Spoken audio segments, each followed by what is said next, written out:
Hey everyone, welcome to Our Small Footprint. My name is Nyssa, and if you're new here, we are a family of 8 who live off-grid in Australia. The next couple of videos are the last 2 food prep videos for February, basically. I know it's March, but these are filmed from items in February. So this is stuff that's been done throughout February from the January grocery haul. We didn't do one in February.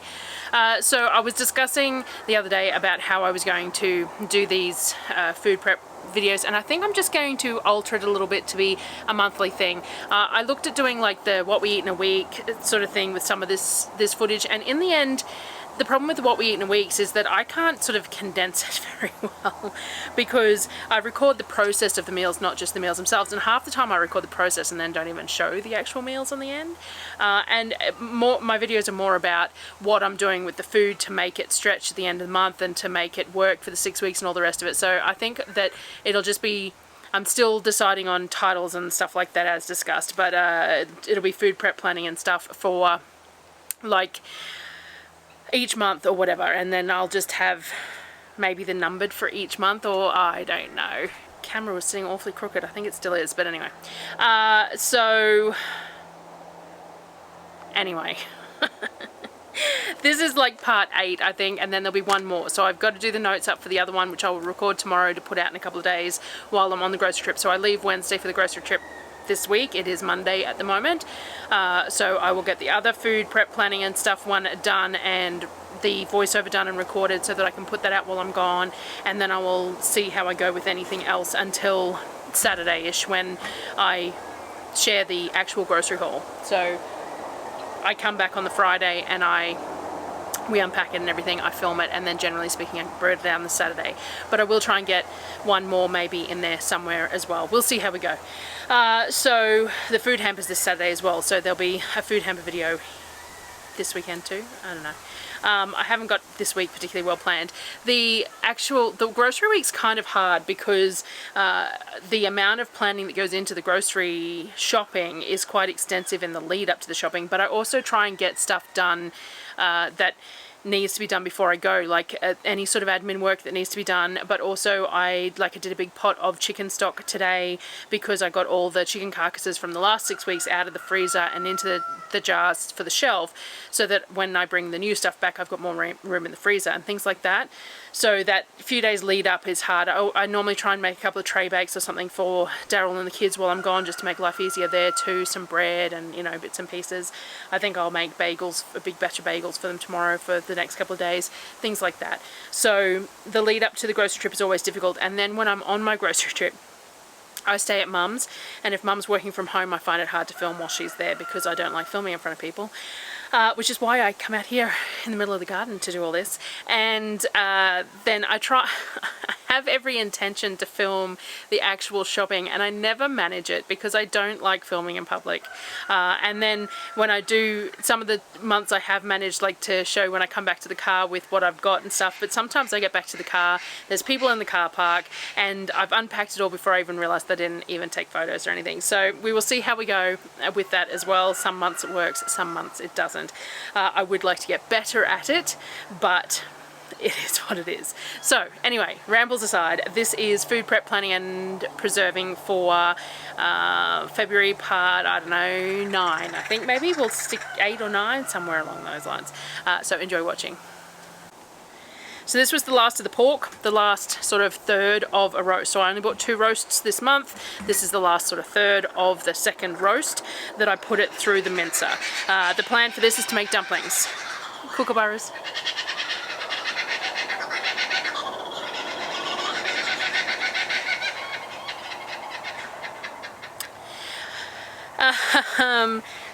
There's a storm coming across, so the kookaburras are probably laughing because of rain. They tend to laugh when you're going to get rain. Anyway, so I still had some prawns left from Christmas. I've been rationing these boxes, so I managed to buy 2 5-kilo boxes of raw green prawns at Christmas time using my Flybuys points, so basically for free. It wasn't, because I spent money to earn my Flybuys points, but at the same time I wasn't outlaying money for them. So I bought 10 kilos of green raw prawns, green raw same thing, frozen prawns, and had them in the freezer, and I used them over Christmas, and we're just using the last of them now. So I defrosted some of the prawns, and then I diced them up really nice and fine with a knife and mixed them in with the pork mince as well. I added some garlic and some ginger and a few spices and some soy sauce, that sort of thing, some sesame oil, through the mince, and sort of massaged it so that it was nice and combined. A bit like when you're making sausages, you want your meat to have a bit of that stringy texture so that it doesn't fall apart outside of the skin, so you want to have that little bit of texture to them that's nice and combined. I can't think of the word, I've got mind blank, but massage it to make it so that the prawns and the pork are well combined and into a paste dish type thing rather than just being separate mince pieces. And then I started stuffing and folding the wrappers. So I bought the wrappers when I did the groceries. They are about $3.50, I think, for 50 of them. So whilst that's supremely cheap if you look at the cost of buying pre-cooked dumplings or pre-made frozen dumplings or whatever, it's still fairly expensive. But making dumpling wrappers is not my favorite thing to do. I have made them, I use the pasta roller to roll them out and all that, but they tend to stick together and they're just fiddly, and for the cost difference of purchasing them, it feels like purchasing them is more worthwhile compared to time lost and frustration. So this is one of those things that I tend to buy. I bought 4 packets of it, so there's 50 in each pack, so 200 dumpling wrappers. Now the idea was that I was going to wrap all of these dumplings, we were going to have some for dinner, and then I was going to freeze some to use in some soups or cooking from frozen or whatever else. Well, that was kind of wishful thinking. Between the 8 of us, we managed to go through pretty much the entire 200 dumplings. Now, that's just scary. But I didn't cook anything else to go with them, and that's my fault. So, and realistically, it wasn't a huge amount of meat either, like in the scope of, it wasn't a particularly expensive meal, not really. We're talking like $14 for the dumpling wrappers, and then it was maybe a kilo and a half of pork mince, which is like $10, and then half a kilo of prawns, which was like $9, so $19, $39, $46 for 8 people to have prawn and pork dumplings. That's sort of $6 a head. It's an expensive meal compared to a lot of other meals that I make, but it's, you know, there's some meals that only cost 50 cents a head, so you know. Anyway, we had I cooked some in the air fryer and some in the pan. So I looked up and saw that you could cook them straight in the air fryer, so I basically just sprayed the air fryer with oil, put the dumplings in, sprayed them with oil and cooked them, and they came out crunchy and crispy, and the kids really liked them. I'm not a fan of them like that. I found it just, they lost some appeal done in the air fryer. So I did some in the standard way that I normally do, which is to put a bit of oil in a pan, put the dumplings in the pan until the bottom gets crispy, then pour like 3 tablespoons of water, 4 tablespoons of water into the bottom of the pan and put a lid on, and then it steams the top of them. Once they've steamed for like, I don't know, 4 or 5 minutes, maybe a bit longer, then you take the lid off and the top is all steamed, the inside is cooked, and then the water evaporates and the bottom gets crunchy again. So you have this difference, this nice soft silky dumpling wrapper on the top that's been steamed, and on the bottom you've got that crunchy crispy, and that's how I prefer them. So I was doing them both, and that was not a bad thing because it meant that I got double the amount done at a time because I was doing both methods. But as I said, we ate nearly the entire 200 in one meal, so you know, it was just it was a lot, but yeah, anyway. Next day I decided to do some pie filling using the minced beef. So I've ended up with a lot of beef mince because the beef trim that I bought from Costco this month was a 25 kilo box, I think, and most of it was really just not great for anything but mincing. So I ended up mincing a large quantity of it.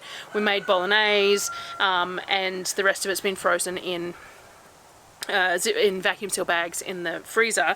So I pulled a 2 kilo pack out and defrosted it and made pie filling with it. So I cooked the onion, garlic, celery and carrot and stuff off in a bit of oil, and then I added the mince and cooked that up as well. I added a bunch of diced potatoes. Sometimes I serve it over mash and veg, but instead I decided to put all the potato and veg in the pie this particular time. We are running a little short on frozen veg this month. We've just been using them more because I haven't had as much fresh, I didn't get as much in the way of fresh veggies this month. There just wasn't much in season, so which is why I buy the frozen veggies. But we only have, I think we've only got 1 bag left at the moment, and so I was, you know, using what I had. So I diced up some carrot out of the bottom of the fridge, and I used the potatoes and stuff in the pie rather than serving it over the top of it. I added a bunch of stock, a tin of tomatoes, some tomato paste, some Worcestershire sauce, a bit of salt and spices to taste. You really just want to flavour it however you want to flavour it there. I normally would add gravy powder, the Maggi rich gravy that I buy from Costco, to help thicken it up, but also to, you know, just make it that richer flavour. But we ran out, so we hadn't had any for a couple of months, and then I bought some this month shopping, and obviously we sort of made up for not having had it for a couple of months, and we ate it all in 1 month, which is unusual for us. But that's what happened. So I didn't have the gravy powder, so I added some bouillon, and I just cooked it till it sort of thickened somewhat. Just let it simmer and get thicker and condensed and a bit more rich as it goes, all those flavours going down. That mince had plenty of fat and stuff in it, so it was going to create flavour, and all those veggies were going to cook down. There was tomato paste, Worcestershire and stuff in it, so whilst it's probably not quite as rich as having that gravy powder in there, it was still going to be fine. So I just let it cook down. Now, while that was cooking, I started on dinner, because pie filling you want cold when you make pie. So this wasn't going to be for dinner tonight, this was going to be for dinner tomorrow or the next day, once the pie filling was cooked and then was chilled overnight, sort of thing. So I was starting on dinner, so I started some coconut rice. My coconut rice, I just use whatever white rice I've got, and the standard water to the second knuckle over the top of the rice, and then I add coconut milk powder into the water so that it gets a bit of a coconut flavour. Once it's cooked, I then tip a tin of coconut cream over the top and stir it through and put the lid back on, and then it ends up a little bit more wet and coconutty, which is quite nice. Once that was on, I went back to the pie. Now, because I didn't use the gravy powder, which has flour and stuff in it, I whisked some flour. I grabbed some of the liquid out of the pie filling, some of the juices with the ladle, and then I whisked some flour into that, and then whisked that back into the pie filling. This is just going to stop it from clumping up by doing it in that 2-step process, by whisking it into that liquid first, and then whisking that paste into the pie filling. Yeah, it's just going to stop it from having thicker spots and thinner spots and that sort of thing. So I did that, and then let it simmer for another 15 to 20 just to cook off the flour, so there's no raw flour flavour. And then I put a lid on it, put it aside to cool, and then it'll go in the fridge once the pie filling is cold enough that it's not going to heat everything else up that's in the fridge, sort of thing. I did a simple green chicken curry to go with the coconut rice.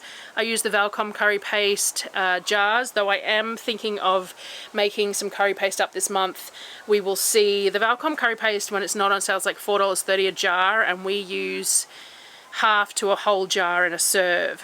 So I was working out the price of buying some lemongrass and things like that to make my own chili paste versus just buying the jars.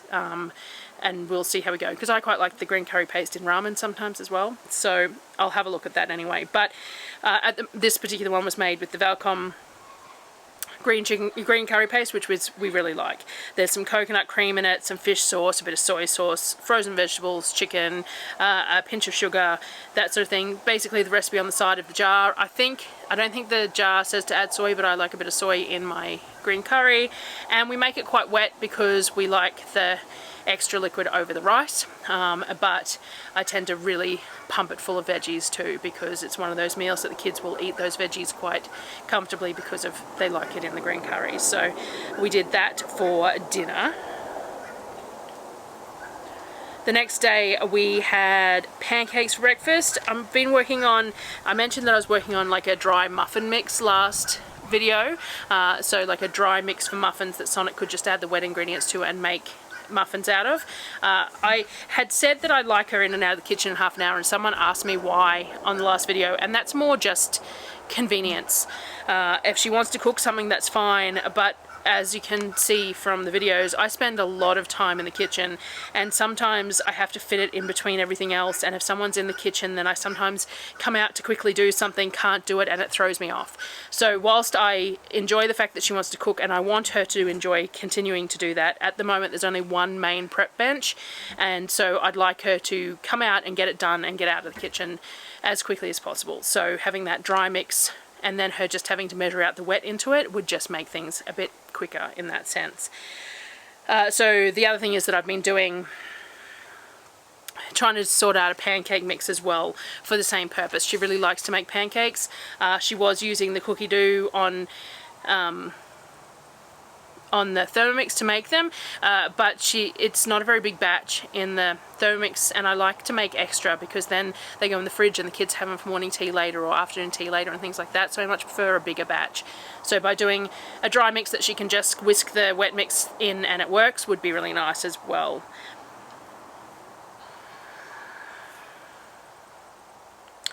I didn't record it, but I'd mixed up the pie dough earlier as I forgot to film it. I do my standard. I do 400 grams of flour with 60 grams of oil and 60 grams of lard, 110 grams of ice water, and that makes a top and a bottom. So I did 2 batches of that, 2 400 gram flour lots, so that I would have 2 pies worth of pie crust, and then it goes into the fridge. I pull it out about half an hour prior to when I'm going to make the pies so that it has gotten a little bit less chilled and easier to roll out, and then I make it. So neat pies are not my forte. I make a tasty pie, but neat is really not my thing. So I roll out rough circles using the rolling pin to just sort of, and I've got that circle on my Thermomix dough mat, so I use that to guide me, but really I'm just not overly fussed. And this dough, this pastry, this short crust pastry that I make with the lard and that is very forgiving. So sometimes I peel pieces off the edge where it's a little overhang and push it into bits where it doesn't, and it works really well. It doesn't go really short, and it doesn't crumble and things like that. It also doesn't shrink excessively, I find, which is one of the beauties of this particular pastry as well. When I was figuring out how to make pastry, so many that I made I'd put in the pie, but they'd shrink and then the pies would overflow. And anyway, I really like this one, and they're rustic. Very rustic. So I have 2 cast iron dishes that I use. One is a pan from a set that Mum bought me for Christmas, I think it was, and the other one's just one that I've had for a while, and I think it was from Aldi. I think it's a Crofton one. And put the pie crust in the bottom, fill it with pie filling, and then I use the rolling pin to roll the dough over to get it over the top, and then I pinch it together on the edges, trim it, and put a slit in the middle. Super simple. I'm guessing Darryl served it up because I got no footage of it, but that's fine. So yeah, I cooked 2 of those instead of 1, and without the veggies because the veggies were in it, so that pie filling was plenty to have 2 pies full because it had all those veggies in it. Being that it's close to the end of the shopping month and the beginning of the new one, I have been checking my freezer to see what needs using. So what I did for that when I went through the freezer is that I found that there was a whole lot of bags with small amounts of frozen fruit left in it, and there was still a tray that had flash frozen fruit on it that hadn't been moved to bags either. So I pulled that out and used it to make smoothie pops. So there was some yogurt that was made in the fridge that they hadn't eaten because they've run out of granola and they prefer yogurt with granola. And there was the end of some orange juice. So this orange juice was bought for Sonnet to use for her KiwiCo crate. She made like a virgin sunrises, I don't know what they were called, but that's what they looked like. She made grenadine from pomegranate juice, and then she used orange juice and made the layered drinks. So we had some orange juice left over from that. So I used that with some frozen bananas and peaches, and I also added a jar of pureed berries. So I've got some that sort of got to the back of the shelves, and I just used pureed berries with a little bit of citric acid in them on the shelf, which means that their colour isn't great and all the rest of it, but it works really well in yogurt, but works really well in smoothies too, just to add that sweetness. With smoothie pops, the smoothie needs to be fairly sweet and flavorful compared to if you're just drinking it as a smoothie, because once it's frozen, like anything else, the flavour gets less it's just not as strong once it's frozen. So I put those berries in there as well. Filled the ice trays and put the sticks in them. These are the ones from eBay that I'm using at the moment because they take up less room in the freezer. I still prefer the Kavik ones, but these ones are definitely taking up less space, so I tend to reach for them at the moment. I did about 2 jugs full of the mix, and they all got a cup of smoothie, like their smoothie cups full of smoothie, as well as filled these 2 trays, so that works quite well. So I used probably a litre of yogurt and then just a cup of juice in each and a jar of berries in each, and then a handful of bananas, a handful of peaches, that sort of thing in each one. For lunch I made quiche cups. So I diced some bacon up and cooked it off with some garlic. I mixed up a standard quiche or frittata base for my standard type thing, which is this one was a creamed corn one, so 2 tins of corn that I drained and I pureed them or creamed them in the Thermomix. A dozen eggs, a cup of coconut milk and a bit of garlic powder, salt and pepper, and a jar of the caramelized onion jam.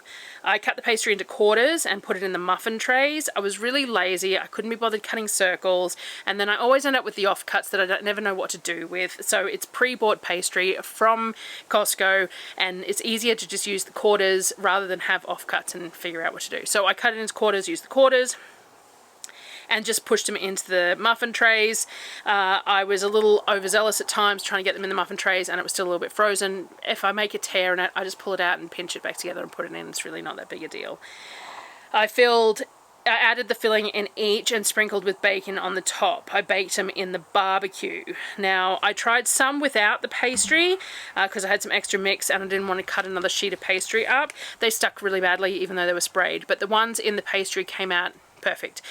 So there's a fair bit of pastry in them, which isn't great for you really, but super tasty. We don't make it very often, so it's sort of creamed corn and bacon type quiche. And I make a similar mix to this with cream cheese and stuff. It's cob loaves when we used to have dairy. I have been thinking that I need to make, over this winter, I think I'm going to make some individual cob loaves and make myself dairy filling, and the kids can have, I'll figure out some sort of dairy-free filling for them because I miss cob loaves. And this reminded me of it. So, little pastry quiche cups. For dinner that night, we had creamy ramen. This was the last half of a cabbage for the month. That was it. And I had some bacon, so I defrosted a bag of bacon that we'd vacuum sealed for the quiche, so I had half a thing of bacon left, so I chopped that up, used some corn, cabbage.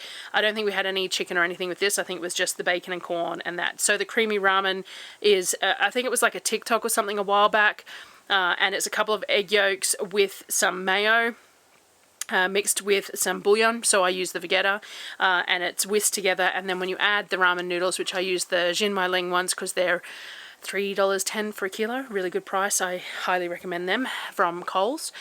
So I cook them up, they only take about 4 minutes, and then I mix them through that egg mayo mix and it turns into this really creamy sauce. So adding more pasta water to it if you need to thin it out a little bit, because it can get quite gluggy, but it's lovely and rich and creamy and slightly salty and really tasty. So I think the TikTok thing was with 2-minute noodles, like mixing mayo and an egg yolk with the seasoning packet of a 2-minute noodles, and then you cook the noodles and mix it through. I don't know, I saw it somewhere, can't remember. We make a variety of different ramens, like I do, as I said, there's a green curry one that I really like, and there's one that's a spicy sort of a one that I make with peanut butter. That's really nice, but this is just a really, really simple one that everyone likes as well, and it's more of a pasta dish than a noodle dish. Like a lot of the other ones that I make have a fair bit of liquid in them, and they end up like a soupy ramen, I suppose, which I really like too, but this one's more of a creamy pasta dish, but without the dairy. So that was everything for this particular video, and I will make sure to come back with one more before I go on the next grocery trip to get it all sorted out and done and shared. Though I do think that the next one is the end of February as well, and there's still a couple of days of March, but I'm going to start the March stuff when I get back. So I think that's how I'm going to work it for the moment. The shopping doesn't always fall the beginning or the end of the month, but so sometimes the months will just continue on with each other, but I probably won't have time to do another notes and voiceover and stuff for another video, so I'll probably do it when I come back. Though if Mum's not working from home, I might be able to do it while she's while I'm there of an early morning, but she has been working from home lately because the air conditioning was broken in her building. So anyway, thanks for joining me, and I will see you on the next video. Bye guys.